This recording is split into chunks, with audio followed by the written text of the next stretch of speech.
کہا ان الشرک لظلم عظیم، یقیناً شرک بہت بڑی زیادتی ہے، بہت بڑا ظلم ہے۔ ظلم کسے کہتے ہیں؟ عربی میں اس کو کہتے ہیں وضع شیء فی غیر محلہ، کسی شے کو اس کے اصل مقام سے ہٹا دینا۔ اور شرک کی دو ہی شکلیں ہیں، یا تو خدا کو اس کے اصل مقام رفیع سے اتار کر مخلوقات کی صف میں لے آتے ہیں، اس میں کوئی احتیاج ثابت کر دیتے ہیں، یا جیسے تورات میں اس کے جو بھی مرتبین تھے اس کی تباہی کے بعد 587 قبل مسیح میں تورات تباہ ہو گئی تھی، اس کے کچھ 100 سال بعد کچھ لوگوں نے اپنی یادداشتوں سے مرتب کی ہے، وہ ہے اس وقت تورات کے نام سے جو دنیا میں ہے، اصل تورات نہیں ہے۔ یا پھر مخلوقات میں سے کسی کو اللہ کی جگہ پہنچا دیا۔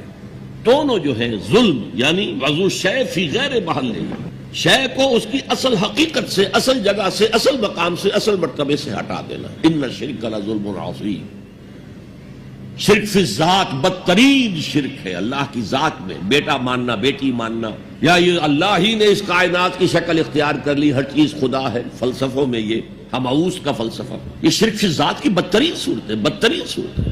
پھر شرک فی صفات ہے، بدقسمتی سے ہماری زبان میں الفاظ صفات کے لیے جو الفاظ ہیں وہ مشترک ہیں اللہ میں اور مخلوق میں۔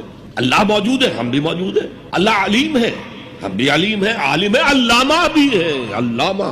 یہ جو اشتراک لفظی ہے اس سے بھی مغالطے پیدا ہوتے ہیں۔ اللہ کی جملہ صفات اس کی ذاتی ہے، قدیم ہے جیسے اس کی ذات قدیم ہے، اور غیر انتہائی ہے، لامحدود ہے، جبکہ مخلوقات کی ہر صفت عطائی ہے، اللہ کی دی ہوئی ہے، ذاتی نہیں ہے، محدود ہے، لامحدود نہیں ہے۔ اور جیسے اس کا وجود حادث ہے اس کی صفت بھی حادث ہے۔ یہ فرق اگر ملحوظ رہے تب تو آدمی بچ جائے گا شرک فی صفات سے، ورنہ گڑبڑ ہو جاتا ہے معاملہ۔ پھر شرک فی الحقوق، اللہ کا حق ہے کہ اس کی بندگی کی جائے، اس کا حکم مانا جائے، اس کا قانون نافذ کیا جائے، اس کی حاکمیت تسلیم کی جائے۔ اس میں اگر آپ آ کر شریک ہو گئے، ہم خود حاکم ہیں، حاکمیت جمہور، سلطانی جمہور کا آتا ہے زمانہ، جو نقش کہن تم کو نظر آئے مٹا دو۔ فرعون خدائی کا دعویٰ کر کے عظیم ترین شرک کا ارتکاب کر رہا تھا، نمرود نے خدائی کا دعویٰ کیا، عظیم ترین شرک کا ارتکاب کر رہا تھا۔